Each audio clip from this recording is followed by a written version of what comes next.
So, Excellent.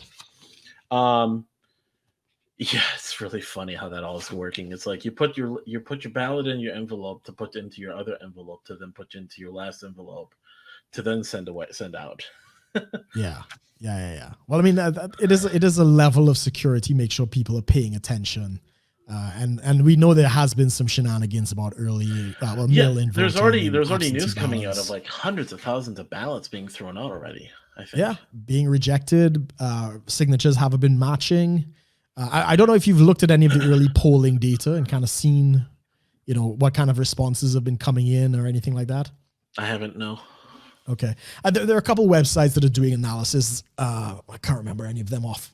I think Because you Real can't, American it's not like they Politics. can get like the actual ballot count. No. But they can say like how many early votes from each party plus the unaffiliates have come in.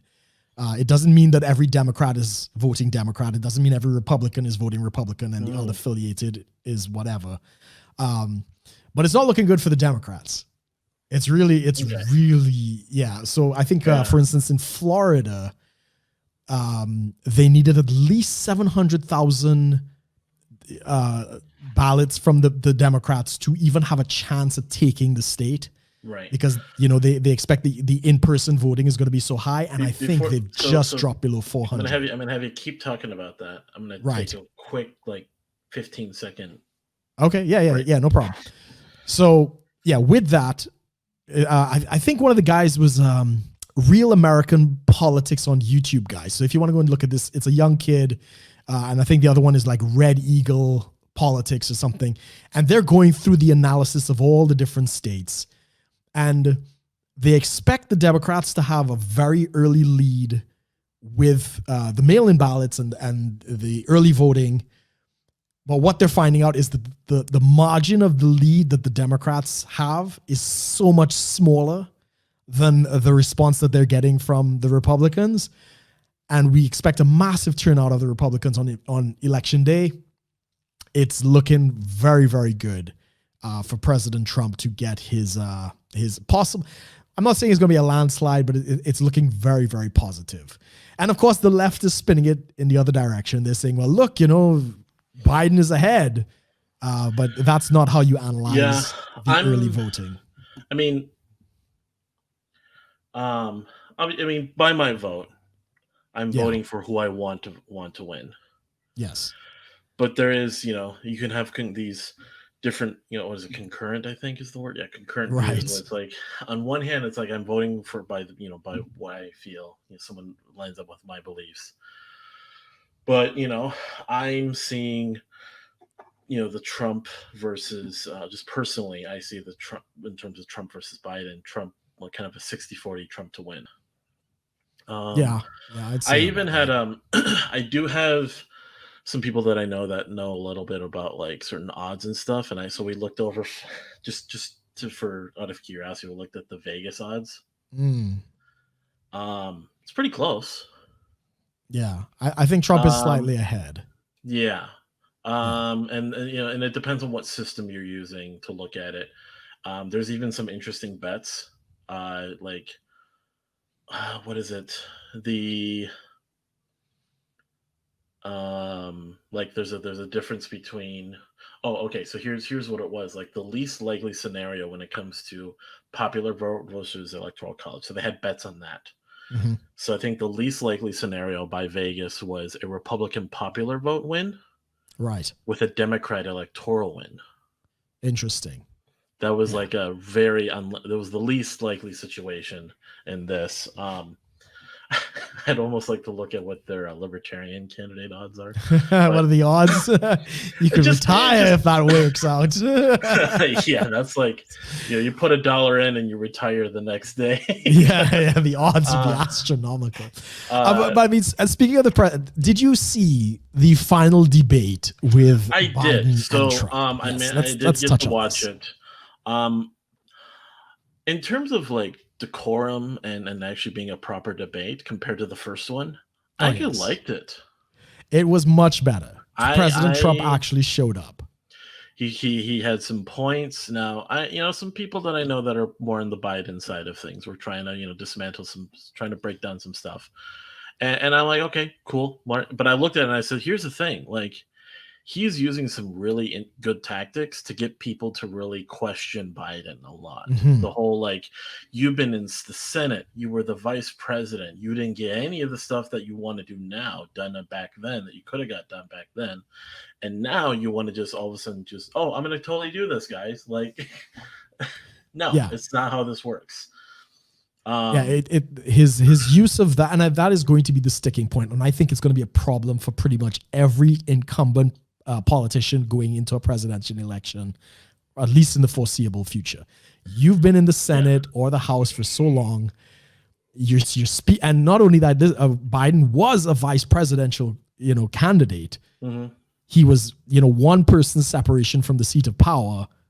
Why didn't you do any of this stuff? And Exactly. I think that really resonated with. I mean, especially when the Democrats try to pick at like a Dick Cheney and say, "Oh, look, he completely changed the role of a vice president, of like how much power he exerted." And it's like, okay, why didn't you try that then? Yeah, like exactly. and let's be honest. Do we not suspect that the vice presidential Democratic candidate is going to be inflicting a lot of influence over the president she wins? If they win, I think, yeah. So at the beginning, when we were talking to, I think it was just before the show. Maybe it was. Yeah, we talked to Caitlin real quick, and I said, yeah, the Trump Harris race. The Trump Harris, yeah. And I didn't mean like Trump and Harris running together. I said, you thought they were the front runners. Yeah, and I was like Trump versus Harris, and then I thought, and then I didn't. It was just a slip, and I was like, but that's how it's gonna be. That's how I think. What is this? Charlemagne the God or whatever his name is. He says he's voting for Kamala. He's voting for Harris. He's not voting for Biden. He's voting for Kamala. Wasn't there that slip that Kamala had in some interview where she was like talking about her administration or something? In a Harris administration. Even Biden has said it. Biden himself has actually said it in a Harris administration. I mean, say what think what you want. Like, okay, fine. I mean, if they're honest about it, fine. But it's just this is what it is. Go ahead. Oh, she like in this it is kind of that flip. Like you're seeing a lot of this, like sort of the energy, the oomph, the real push for sort of the activist energy in terms of a campaign is coming from Kamala. Yeah. It was not coming from Joe. Whereas with the Trump Pence ticket, it's Trump all the way. It's Trump all the way, yeah. And even and I can say that. Like the with the Jorgensen Spike ticket, Spike is very much this kind of the push when it comes to more of like the energetic side of the campaign. Yeah, he is the more charismatic of the two, and that makes sense. Yeah, but this is just kind of showing like it doesn't matter. You can have these types of tickets where it's the presidential candidate is not necessarily like the presidential candidate is more like the strong push of like but they're not like they're like a steam engine, not a rocket, like a small rocket that's just kind of rushing to get things done.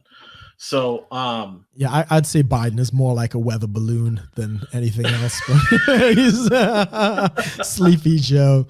I mean, I'm glad that somebody's obviously talked to Trump, and he, when they first announced that they were going to do this debate, and they talked about muting the mic, that to allow the other person to speak, obviously because Trump is just going to steamroll him.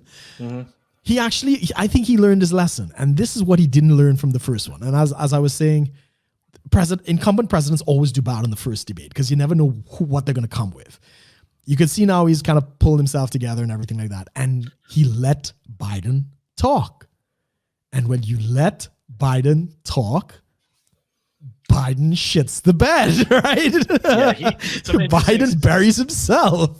There's a lot of things that happened there, and I liked. I like the say what you want about moderators that show bias and such. Yeah, she was all right. She was throwing out some stuff at to Biden to like, hey, sort yourself out, like get this figured out. Like, what do you think about this?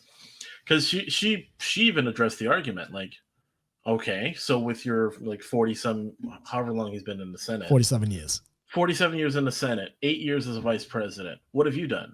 Yes. Like, why should people care about what you say you want to do now when you've done none of those things?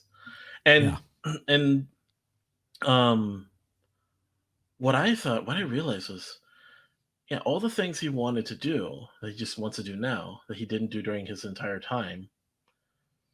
It the bigger point too is, okay, did he do nothing in those 47 years? In those 8 years? Of course not. He did a lot of things that is very contradictory to what he claims he wants to do now. Correct.